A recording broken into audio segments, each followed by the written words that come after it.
You know, anytime I take a look back at some of the games I played when I was a child, I realize just how bizarre some of them were. For instance, have you ever wondered what would happen if you'd mix football/soccer, crime fighting, cartoon physics, and a lot of wordplay, all into one video game? No? Well, in 2002, LEGO, EA, and developer Silicon Dreams answered that question and released Football Mania, also known as Soccer Mania if you're from the US. While featuring a variety of game modes, including a World Cup mode named LEGO Cup, which has quite the lineup of nations for the player to choose from, the mode we'll be focusing on is the Story mode, home to a great selection of names which only a wordplay lunatic could come up with, and unlike other LEGO games I've covered on this channel, voice acting. So come along as we take another excursion into the wacky world of LEGOLAND. In this new corner of LEGOLAND, everything revolves around football, or soccer, pick your favorite,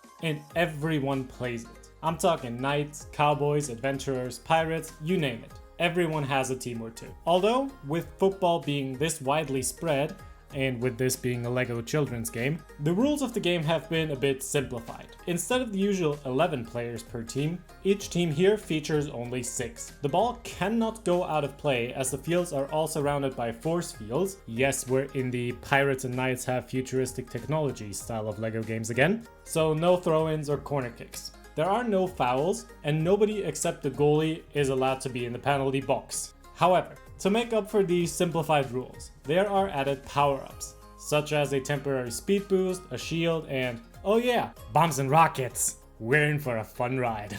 Before we get into the story and the gameplay, there's a few things I want to mention. First off, I'll be playing on the highest possible difficulty, just for the fun of it. Second, games will have 3-minute halves and power-ups will be on, as they kind of are essential to the game. Finally, while I would have the ability to change my team as much as I want between games, I will limit myself to a maximum of 2 to 3 player changes between any given games, to keep at least some variety in the team building. Anyway, we are an unnamed, anonymous manager and coach to a newly established team, and are about to play in our first major tournament. To win the tournament, 6 games need to be won in a gauntlet-style layout. However, in our rush to get ourselves registered for the tournament, we kind of forgot that we had to field an actual team, and thus need actual players. So, in a desperate scramble for bodies we could throw into the fire, we went recruiting, traveling to LEGO City, the Wild West, and the Knights Kingdom. We get lucky, and players of 3 teams offered to join our squad, as their teams hadn't been accepted into the tournament, and a transfer window doesn't exactly exist in this universe. From LEGO City, we connect with the LEGO All-Stars, basically a bunch of old dudes who think they can still kick it, including legends of the game such as Prima Donna and Nigel Nutmeg. From the Wild West, the Lawbringers saddle up to join our team, featuring names such as Shane and the Cooper. And from the Knights Kingdom, the members of the Square Table decide to join our cause, and send players including the noble Lady Offside von Trapp and the Honorable Marquise de Man. After hastily organized tryouts, aka me overanalyzing my players' stats because I'm a nerd, and deciding whether or not to just build a squad of the meaniest names, spoilers, I didn't, we managed to build a preliminary lineup. In goal, we have Sir Loin of the Square Table, who was far and away the best goalie among our recruits. On defense, Bob Sheriff of the Lawbringers, while he isn't the fastest gunslinger in the West, he sure can get a tackle. And Sir Dribbalot, who is somehow even slower, but an even greater tackler. In the midfield, Deputy Hersey of the Lawbringers and Lord Diver of the Squad Table. 2 of our fastest guys who can handle the ball and show talents at passing and playmaking. And finally, Rusty Stone of the Lawbringers, who, if nothing else, can shoot the ball better than anyone on our meager roster, rounds out the team as our only striker. The team name, decided in a matter of minutes during our one and only team meeting, is The Anomaly. A perfect summary for the monstrosity this roster and team currently are and will continue to be throughout this playthrough. Also, yes, none of the LEGO All-Stars made the team. Sorry guys, y'all are just washed. With the lineup set and the players getting along surprisingly well, we make it to the tournament with a full squad. The team's first test would come in the city park of LEGO City, where they would face off against the city strikers. The team viewed this game as a trial by fire. a test if they could truly coexist on the field. We begin in a defensive formation, figuring we're better off not allowing goals than selling out for our scoring. We make our way to the field, and then the game crashed. Yeah, it turns out trying to run a 24-year-old game on a Windows 11 system isn't that easy. After some investigating, I managed to find out what the problem was, I think, and we started the game, for real this time. As the TV broadcast runs its pregame, we learned the tournament we'd signed up for was called the LEGO Cup Qualifiers, which would have been nice to know a bit sooner, and see that our players' on-field warm-ups were, well, unique to say the least. Our opponents, the City Strikers, seemed a lot more of a cohesive unit, led by great names such as Luigi Scorolotti, Harry Hotshot, and Gary Goalfest, and definitely had the local fans on their side as our team didn't have a stadium to call its own. With the all-time referee Freddie Fitt, who for some reason decided to join in on the warm-up shenanigans, blowing the whistle, the game was officially underway. While the team struggled early on, missing passes and not lining up their shots properly, our opponents didn't fare much better, as good defense and clever power-up usage kept them out of scoring range. Just about a quarter into the first half, it's Rusty Stone who gets the scoring started, getting open and making his shot count, even as the goalie's deflection couldn't save this one. Up 1-0, we keep up the pressure, barely allowing the Strikers to leave their own half, and despite 2 rocket shots not having the intended effect, one even taking out our goal scorer, sorry Rusty, leaving him a bit shaken as evidenced by his shot here, we managed to keep all of our players on the field. Scoring chances are few, and our goalie makes a nice save to keep our lead, allowing us to go on the offensive, and after an attempted volley by Deputy Hersey, it's once again Rusty Stone cashing in, getting us up 2-0 with seconds left in the half.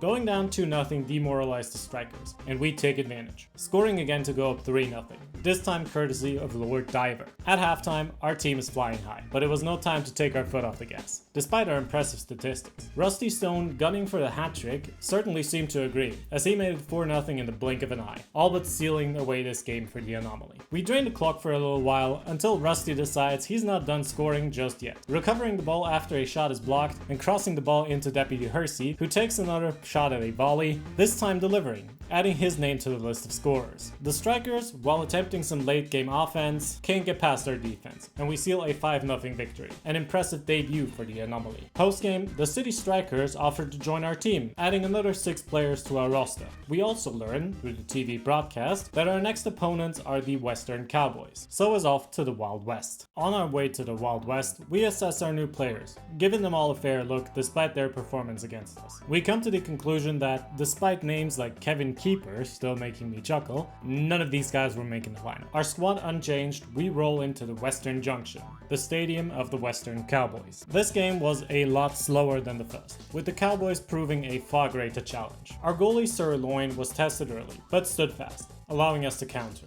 But the Cowboys goalie wasn't gonna make things easy, making a few impressive saves before a deflected shot breaks the scoreless tie, off the foot of who else but Rusty Stone. The Cowboys wouldn't go quietly though, keeping us from scoring for the rest of the half, thanks in large part to their goalkeeper, who was playing like his life depended on it, making save after save after save.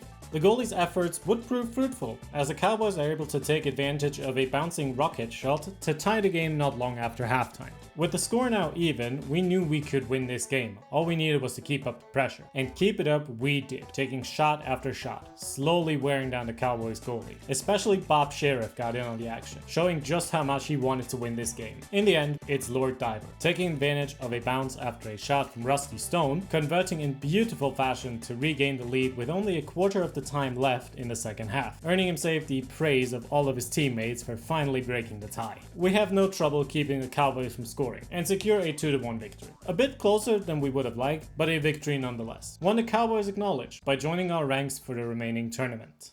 Our next game takes us into the jousting arena, where we are met by Leo's Lions. We knew this team would not give us an inch on the field, as they were led by King Leo himself. Going into this game, we didn't make any changes to our lineup, since our team was moving like a unit at this point, and none of the Western Cowboys proved to be the needle movers that would prompt any sort of change. We applied pressure early, but the Lions' goalie proved to be a formidable foe, enduring our barrage of shots. The Lions are unable to get anything going, and with a quarter of the time left in the first half, it is Deputy Hersey who finally gets us on the board. Recovering a pass from the wall, spinning his way around the defender, and getting the ball past the goalie into the net. Up 1-0 at halftime, we knew we had to keep up the pressure, as the Lions begin the half by testing our goalkeeper. He's able to make the save, and Bob Sheriff is able to recover the ball, spin out a defender, and grab himself a barrier power-up, allowing him to get through the remaining defenders and put us up 2-0 with a masterfully placed shot.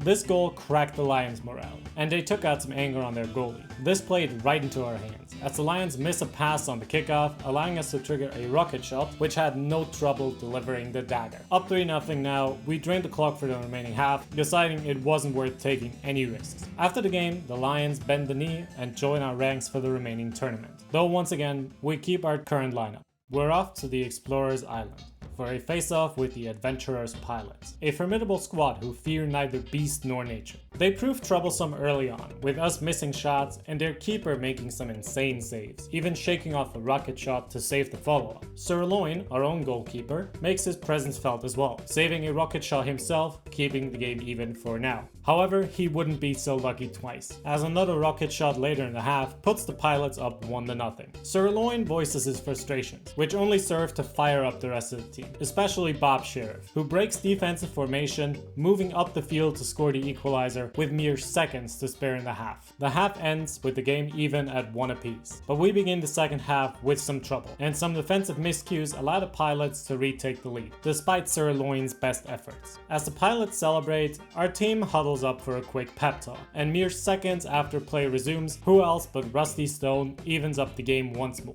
spinning out the final defender and getting the ball into the net. We keep up the pressure, and our defense holds firm, allowing us to mount a late offense, with Bob Sheriff providing the decisive assist for Rusty Stone, who nails home the game-deciding goal, which the squad celebrates with a pretty impressive dance number, not gonna lie. Despite another attempt failing spectacularly thanks to a very poorly timed explosion, we are able to bring home the victory. The Pilots, intent to keep flying high despite their defeat, decide to join our roster. Prior to our next game against the Ship-Shape Shipmates, say that 5 times fast, our lineup gets a touch-up, as 2 of the Adventurers Pilots earn themselves starting spots. First, it's a familiar face to some of my viewers, as Pippin Reed, whom you may remember from LEGO Racers 1 and 2, joins the squad as a defender, replacing Sir Dribblelot, who returns home to the squad table, having more than done his part in aiding us in our journey. The final change, for now, comes in the offense, as Deputy Hersey is recalled to the Wild West, and we replace him with Luke Yonda, a versatile playmaker and great shooter who should pair very well with Rusty Stone. We also move to a balanced formation, giving the midfield to Lord Diver alone, trusting him to pull the strings in setting up our 2 new strikers. As we set sail on the shipmates' ship, we prepare for our next game against the crew, consisting of great names such as Port and Starboard. The game begins quite balanced, with both goalkeepers being tested early, with both making saves to keep the game scoreless. With both teams exchanging blows, it takes a while for the first goal to be scored. Fighting through a disorientation power-up, it's our tournament MVP Rusty Stone delivering the first goal, getting us a lead with time to spare in the first half. The shipmates wouldn't go quietly, however, pressing their attack and surviving even a rocket shot to keep us from extending our lead. In the second half, we start very strong, turning a save and subsequent header into a rocket shot that delivers us a 2-0 lead. With time to spare in the half, there was no time to let up, as the shipmates refused to go quietly. Our newest addition on defense, Pippin Reed, gets in on the action, blocking a shot with her body, and Lord Diver, not to be outdone, follows suit soon after with a block of his own, keeping the shipmates without a goal until the final whistle. With the shipmates defecting to our crew, we only had one final challenge ahead of us in the LEGO Cup qualifiers, the Arctic Medics. Before we set off to the Arctic, Bob Sheriff, who'd been a staple in our defense for the duration of the tournament, decides to head back home to the Wild West, passing the mantle to Nautical Nina of the Ship-Shape Shipmates, who joins Pippin Reed in our backfield. Both Sir Loin and Lord Diver, feeling their contributions to our cause sufficient, return to their kingdom, eliminating the square table from our lineup. The ship-shaped shipmates once again take the helm, with Jack the Mop taking over as the goalie and Tom Scrub going into the midfield. The Arctic Medics, fielding players like Brian Band-Aid and Gavin Grays, meet us on the ice. Yes, ice. And the final game of the qualifiers is on. It takes our players a while to adjust to the slippery conditions of the field, and throughout the first half, no shots we take are truly threatening. In what he knows would be his final game for the team, Rusty Stone makes perfect use of a shield power-up, blowing up 2 defenders and scoring the first goal of the game just past the halfway point of the first half. The half proceeds quietly from there, with the ice continuing to give us issues, causing missed volleys and mishaps on both shooting and passing. However, we do manage to retain our lead, ending the half up a goal. Just over a minute into the second half, our new midfielder, Tom Scrub, takes advantage of a good bounce and brings us our second goal, which we feel might have sealed the game. Nevertheless, we keep up the pressure, and Tom Scrub makes his presence felt again late, scoring his second goal of the game with a long shot from midfield. With but 15 seconds left in the game, the Arctic Medics do get on the board, scoring on a beautiful shot from downtown, leaving our goalie befuddled but reluctantly impressed. The late goal wasn't enough to get the Medics back into the game, and the Anomaly claims its 6th and final victory of the tournament, with Rusty Stone earning himself the title of Qualifiers MVP, and every member of the Anomaly, past or present, making the trip to the trophy presentation. Things quickly take a turn for the worse. You join us just as reports of sensational news from the LEGO Cup qualifiers are coming in. Over to Freddy Fitt at the trophy ceremony. Thanks, referee and special reporter Freddy Fitt here, live from the LEGO presentation ceremony. Amazing events have just taken place. Following your successful qualification, the mayor was just about to present the trophy to you when who should appear but the Brickster, arch enemy of decent law-abiding LEGO folk everywhere.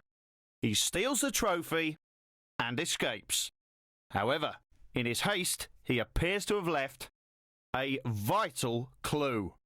Now, the police chief thinks that you could ask the construction workers about this magic wrench. Next stop, the construction site. Stay tuned. The Brickster, taking a break from the LEGO Island game series, has stolen our trophy. And with that, our ticket to the LEGO Cup, I guess. With the city behind us and the support of all the teams we'd faced throughout the qualifiers, including now the Arctic Medics, who'd offered to patch up any holes in our lineup, we prepare for the next chapter of our story, the chase. However, before we embark on this next chapter, we give Polyplaster of the Arctic Medics the spot as our goalkeeper, as Jack the Mob longs for the sea and returns to his crew. Finally, we send off our MVP, Rusty Stone, who hangs up the cleats after an amazing performance, riding off into the sunset to return to the Wild West and becoming the inaugural member of the Anomalies Hall of Fame. Thank you, Rusty, we couldn't have done it without you. We decide to give the final spot on our team to Gavin Grays, the Arctic Medics goal scorer from the qualifiers final. He knows the shoes he's stepping in to fill, but remains ice cold, ready to face this new challenge head on. For you, dear viewer, the end of this chapter means the end of this video. I thoroughly hope you enjoyed this video, as I had a ton of fun writing the script and leaning into the storyteller aspect of video creation. I hope to turn this game into a 3 to 4 part series and give each game the attention it deserves as I continue to expand my knowledge on storytelling and pacing in regards to content creation. With all that being said, this game is insanely unstable, and my save file reset I think 3 times in the first 6 games. A problem I hope to fix in the future. Either that or I'll play through the whole game in one sitting next time to avoid this issue from the start. Either way, I do hope to see you in the next chapter. Until then.